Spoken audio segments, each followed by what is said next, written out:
Let's fucking roll.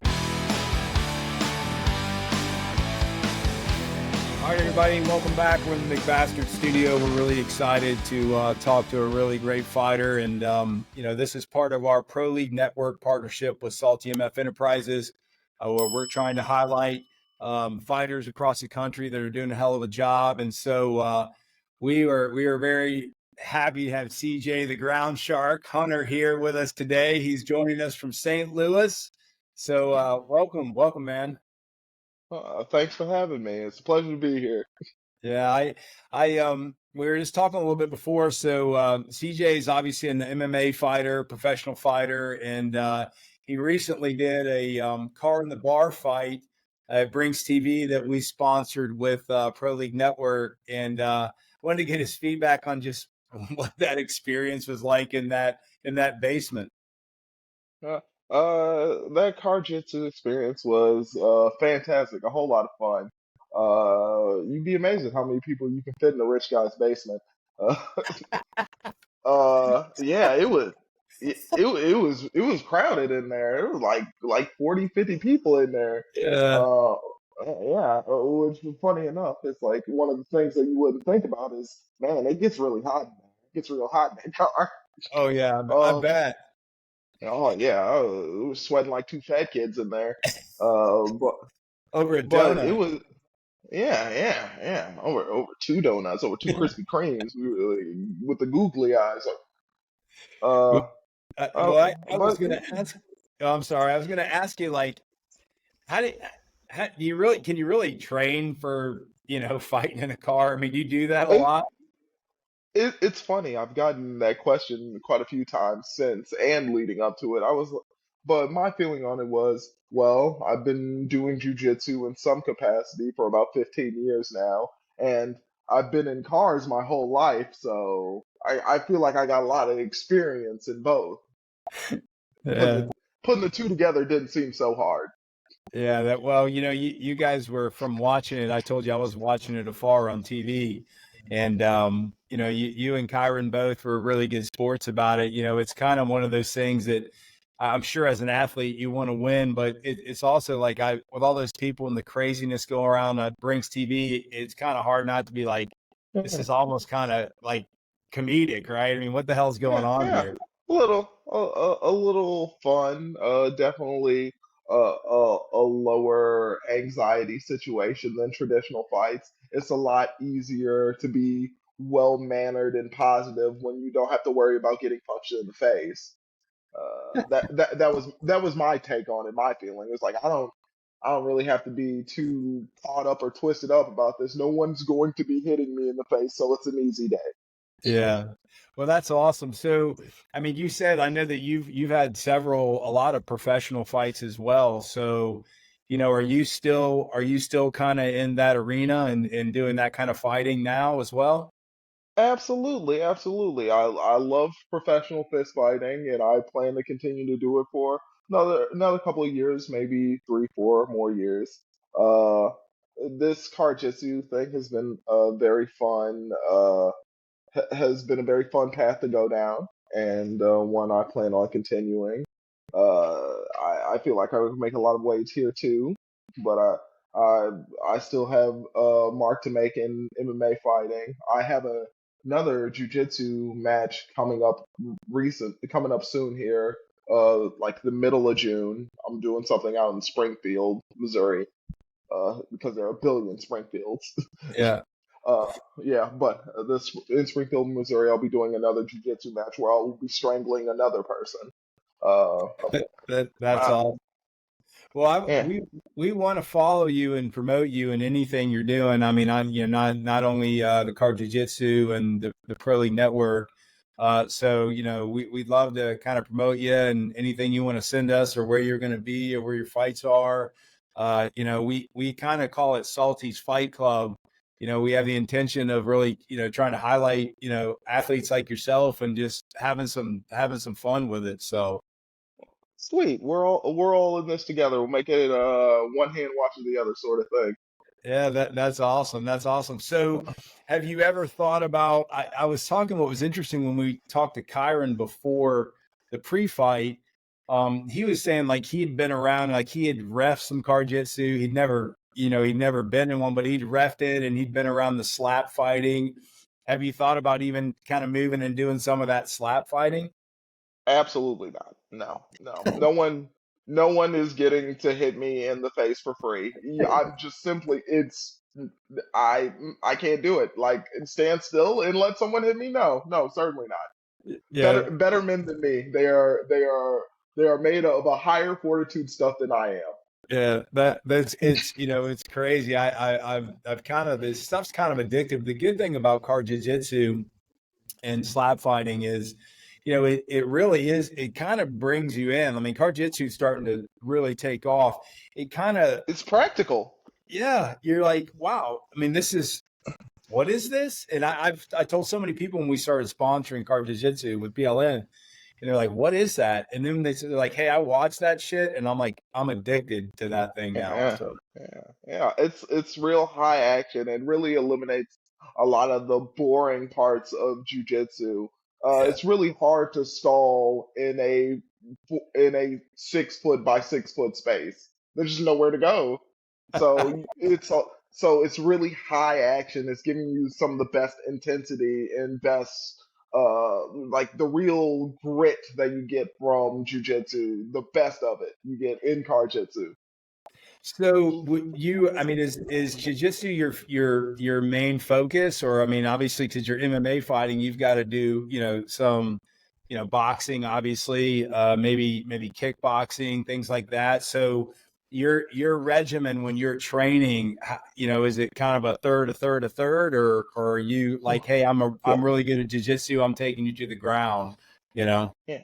The jujitsu is my priority and first love. I won my very first, my first three fights ever. I won with anaconda choke, so I've been good at it for a really long time.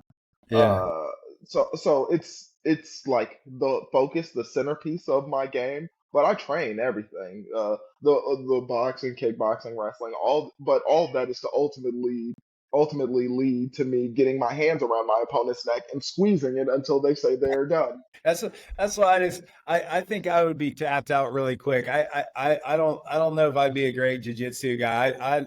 We were kind of raised on the old school fist fighting, so I don't want to go to the ground at all. So I Hey, think I'd be done. hey, tapping early and tapping often are good skills for training. That's like if you know to tap early, you can go real far. That's Yeah. how you stay uninjured. Yep. Yeah. I heard that that jujitsu, I've got some friends that kind of mess around with it, and they're like it's very humbling. Like, you're gonna be Yeah. very humbled when you started, and even as you mature and kind of go up in your belts, you're still gonna be humbled. So Yeah, yeah, like that's the beautiful thing about it is like you'll have a guy who's like 6'5", 280, power lifter type dude, all shoulders, and here he is getting folded into a pretzel by a 140-pound tech support worker. yeah, yeah, you've gotta have a pretty you gotta kind of have your ego in check. And I would say that, like, even in any kind of fighting, you're or any sport athlete at all, you're gonna lose. And I would think that, taking that into consideration and that kind of fighting that you do is, it's just part of the game. Yeah, yeah, yeah. You can never be too full of yourself. Understand you gotta have a realistic expectation of where you are in relation to the world, and it can definitely help provide that. Also, my advice to everyone in this realm, in this arena, is cheat early and cheat often. It's only cheating if the ref sees it and calls it. Just start if things aren't going your way, just eye poke, twist a finger. Like there's a lot of stuff you can do. Yeah, It's yeah, like I love it. But my sport was football, so the old gut punch was oh a yeah, favorite as oh you're yeah, doing oh full. yeah, yeah, yeah. Yeah, yeah, you get under the pads and you like sumo press like E Honda right into like right below the rib cage. Yeah, knock the wind out of Yeah, that's right. Hey, whatever it takes, man. Your job is not to be them. friendly; it's to Hey, win. So Yeah, I say it is not your job not to cheat. It is the That's ref's right. job to stop you. Absolutely. Hopefully he's a blind bastard like me and he can't see. Yeah, So yeah. how's it been? Like, how'd you get involved with Pro League Network and these guys? I mean, how'd you? Well, well, I've known JT for 11 years now. Oh Like wow, I've known JT for a real long time. He's I was the amateur featherweight champ for the MMA org he was running in Branson way back in the day. And then he gets a hold of me on a hum one day. He's like, "You want to do Carjitsu?" And I'm like, "I ain't got anything on the schedule. Let's go."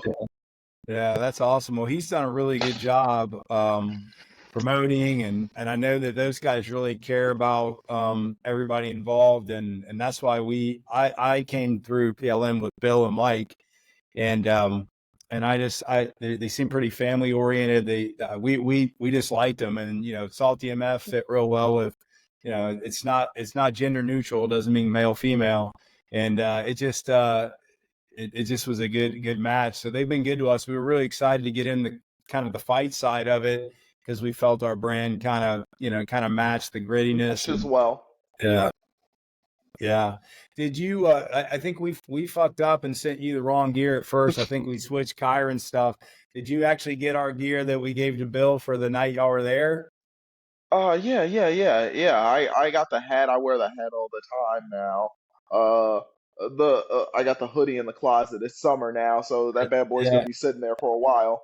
We'll send you. We've got some Fight Club stuff coming out. We'll send it to you. But like we're really pumped to Yeah, work with you guys and just yeah, like I said, we're interested in people that are real people having just hey, I'm just gonna come out, kick your ass and laugh and smile, and then we can go have a beer or yeah. whatever. I think that's a great mentality. And most of the people that I've met that are around jiu-jitsu, they just seem to be like pretty calm. So I don't know if the sport or the discipline kind of teaches you that, or I don't know. You want to comment on that, Yeah. or Oh well.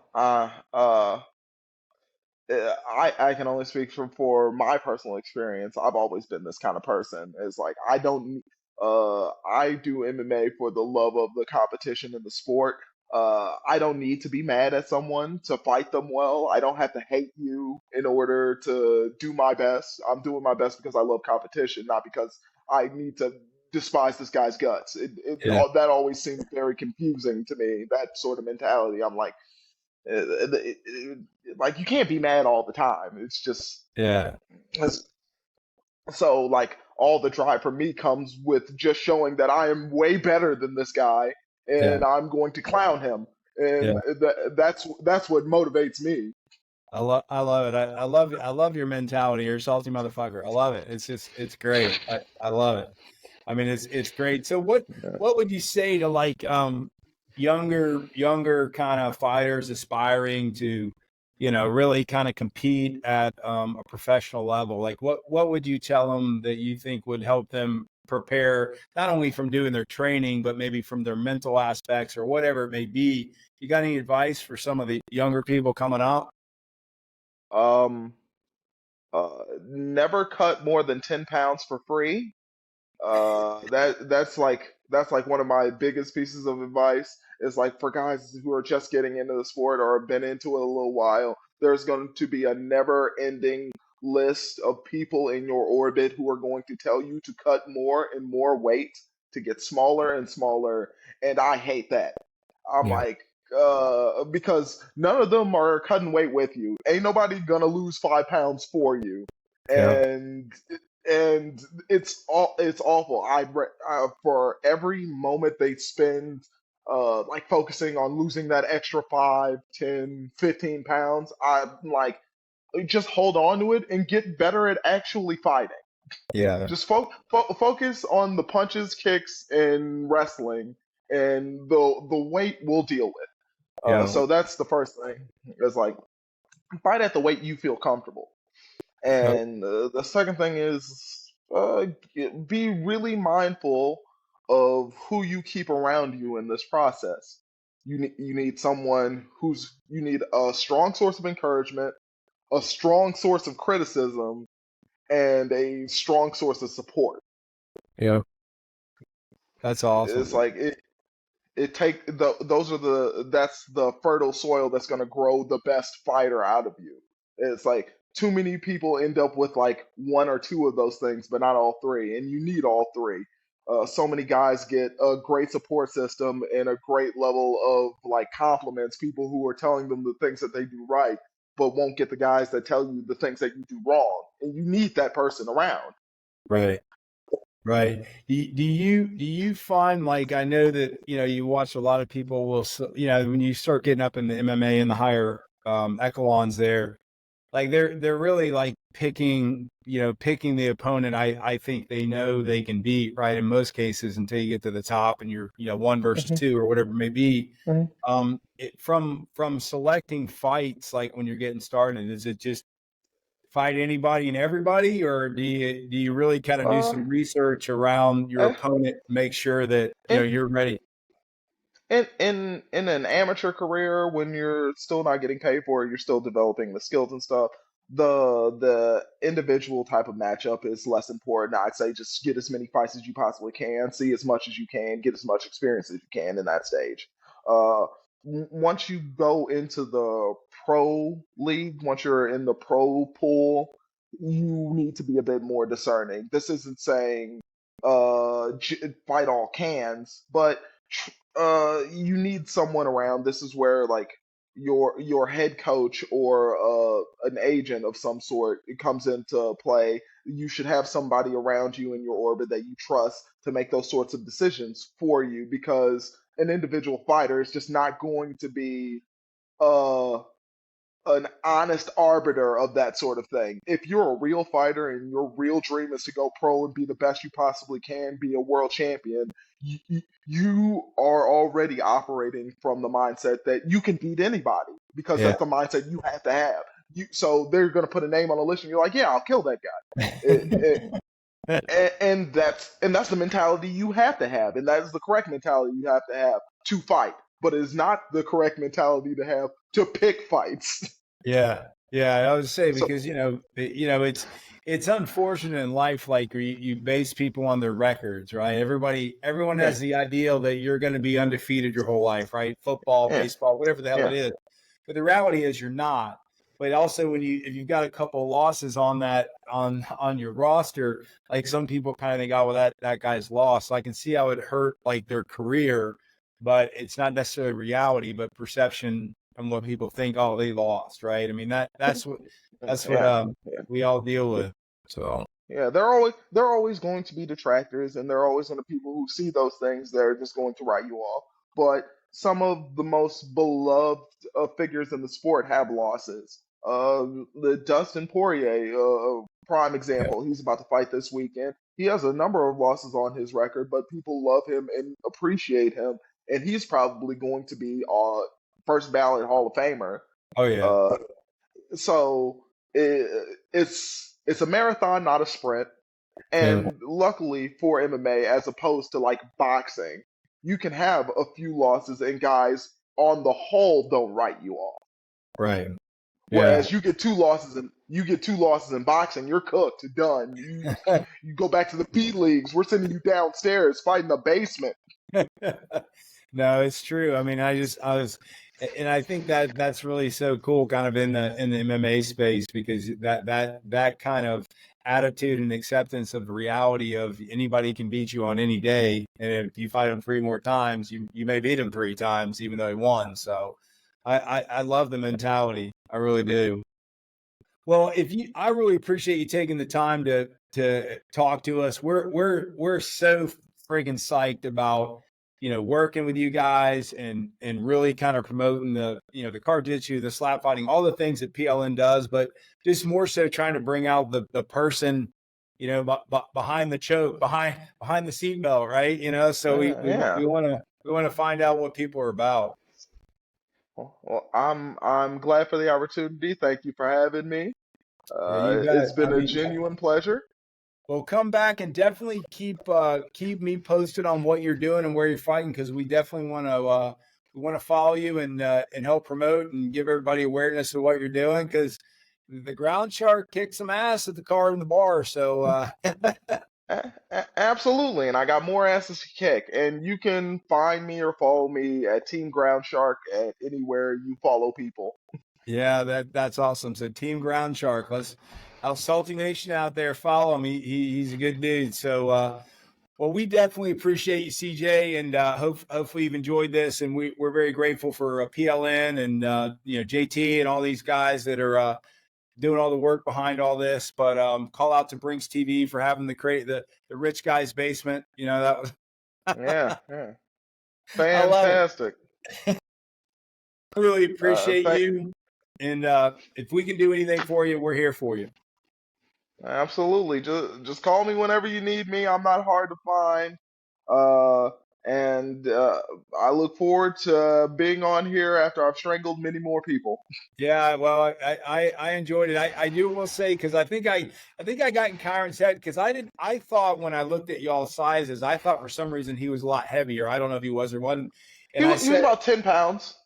10 pounds, because I said, well, Yeah. in Carjitsu, is it better like to be smaller, nimbler, or lighter because you're moving around? And he like you kind of like, I don't know. That's a good point. I never thought of that.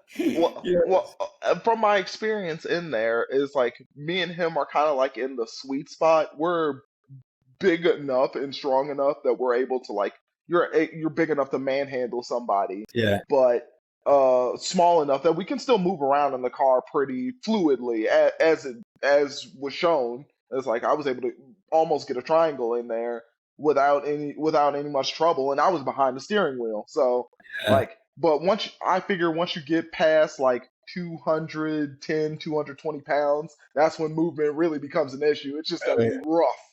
yeah. That's why when I be seeing them 300-pound boys, they be having the big boys in there. I'd be like, Yeah, shit. No, I'd be pushing my stomach be pushing against the steering wheel. You yeah, choke me out in 2 seconds. yeah. Just come through, lean on your back, press you in, and you're like, Night. That's okay. I hopefully I'm not in that situation. So, yeah. but hey, man, I really appreciate you, brother. Thank you for spending time with us. So, CJ Hunter, the Groundshark, check him out. He's going to be choking people out for a long time, and we're a big fan of both you and Kyron both. He's good sport. Kyron, if you're listening, man, thanks for also being on. We appreciate you guys. All right, brother. Appreciate you too. Have an awesome Take it easy.